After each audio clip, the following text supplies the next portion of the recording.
god.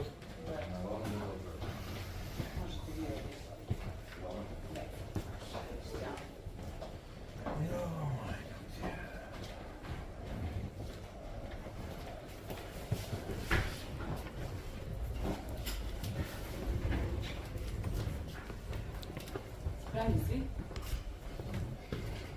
Poštovani predstavnici medija, dobroveče i dobrodošli na konferenciju nakon utakmice 32. kola Superlige Srbije koja se odigrala danas na stadionu Karađorđe između Fudbalskog kluba Vojvodine i Fudbalskog kluba Crvena zvezda.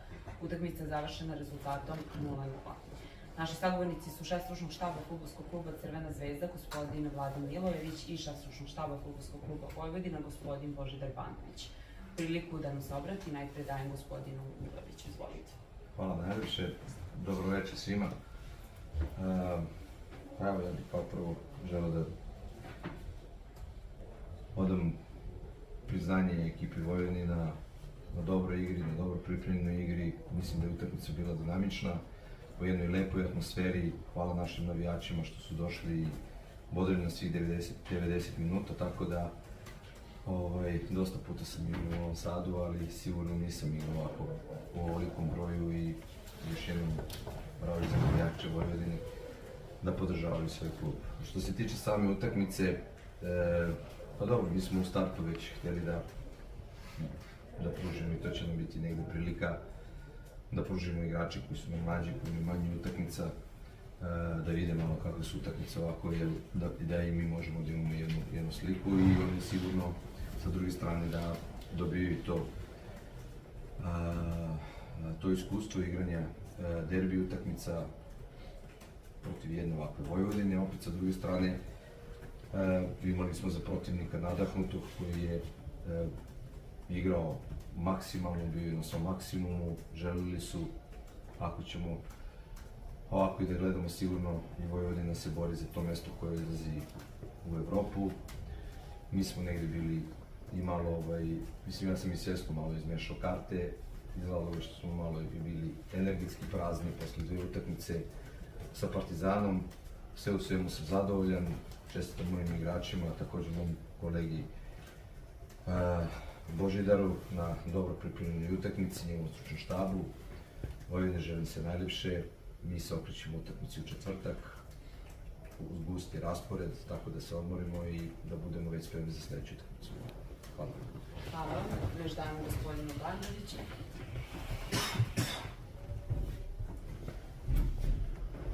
Složio bi se za jednu sjajnu atmosferu.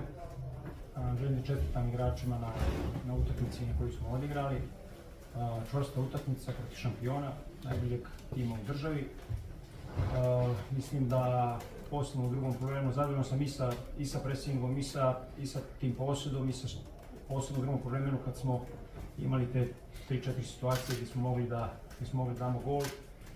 Imali Zvezda jednu situaciju gdje je mogla da postigne gol, ali mislim sve u svemu da smo odigrali jednu odličnu utakmicu. Ne želim se zahvalim navijačima i čestitam mojim igračima na ovoj utakmici. Hvala vam. Možemo preći na vaše pitanje.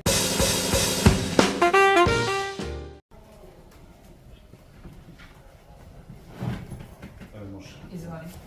Može za oba trenera. Igrat ćete i finale u Loznici, finale kupa, pa koliko vam je ova utakmica dala neku sliku o onome što može da vas očekuje u borbi za trofej?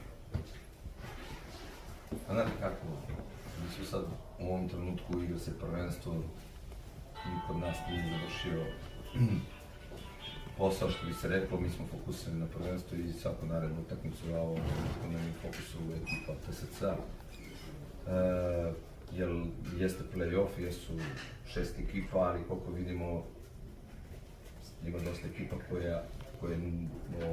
koji se bore za svoje ciljeve, tako da u ovom trenutku ne razmišljamo, ima vremena do tada. U ovom trenutku mi je stvarno fokus na prvenstvu i na prvi najbolji utakmici. Pa uvijek je naredna utakmica najvažnija, tako i mi isto razmišljamo, znači moramo da začnemo na sljedeću utakmicu koja je sa Partizanom, a sigurno moramo dati i priznanje za ove dvije, jer su odigrali dva derbija, ne samo fizički, nego emotivno pražnjenje, to je, znam kako to izgleda, ipak rotirali su neke stvari što što je i normalno, ali što se tiče nas, mi moramo se fokusirati samo na sljedeću utakmicu. Izvolite. Dobar dan. Mi smo sportski magazin Skok, dolazimo iz Skoplja, Makedonija. Vidimo vas na arenu, danas smo imali čast da vidimo ovako uživu utakmicu. Jedno pitanje, naš utisak našeg tima da je bilo puno šansa. To oni pravih fudbalskih ziceri, kako kažemo fudbalskim rečnikom. Interesuje me za ova trenera, gospodina Bandovića i gospodina Milojevića, da li mislite da je, evo recimo, Vojvodina ispuštila tu pobedu posle 9-10 godina, koliko nije pobedila Zvezdu, odnosno da li je Zvezda možda srećno izvukla Arenu? Mi smo, novinarski beležnik je nabrojio 6 zicera, ako se ne varam. Dobro, da vam kažem nešto, ako bi sad analizirali utakmicu, sigurno da su oba golmana danas bili možda Glazir danas pokazao svoju klasu i upravo je Boško i pričao o tim šansama gde treba sigurno napomenuti da je Glazir u 2-3 situacije fenomenalno reagovao, ali isto tako moramo da priznamo da je i Carević u 2-3 situacije vrhunski reagovao. Tako da, pogotovo možda, znate kako u toku igre, ali da u nekom 90-om skoro, ako se ne varam, minutu gde je odbranio jako težak udarac Hwanga, gde mu je bila full koncentracija, svaka čast, on je bilo baš jako teško zabraniti. Pa dobro, dinamična utakmica, znate kako, onako, nije bar kad se završi 0-0, očekuju se golovi, ali nije onako utakmica, bilo je šansi na jednoj i drugoj strani, sad da li je bilo više na strani jednih ili drugih, to nije ni bitno. Uglavnom, što bi se reklo, na kraju dana je ostalo 0-0 rezultat koji će se pamtiti, mi nismo opterećeni sa tim statistikama i ja bi se tu završio, ali bi sad, ono što sam htio prethodno da kažem, puno pozdrava za sve naše navijače i sve građane. Makedonije. Kako bi to rekli sad, Severne Makedonije? Makedonija je bolje. Makedonija je bolje. Da, eto, pun pozdrav.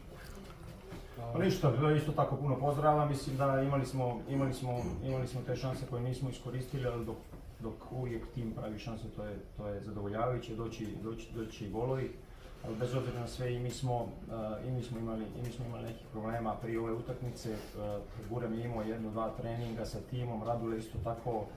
Aleks još uvijek ima taj problem sa petom, ali mislim da smo dobro odigrali utakmicu i mislim da ako nastavimo ovako, samo je pitanje kad ćemo i sljedeću utakmicu da pobjedimo, jer ipak kad pravi šanse i kad imaš igru, onda imaš čemu da se nadaš. Sve najbolje. Crvenoj Zvezdi. Svako dobro. Hvala vam što ste prisustvovali. Mi završili smo. Pre tebe. Pre tebe.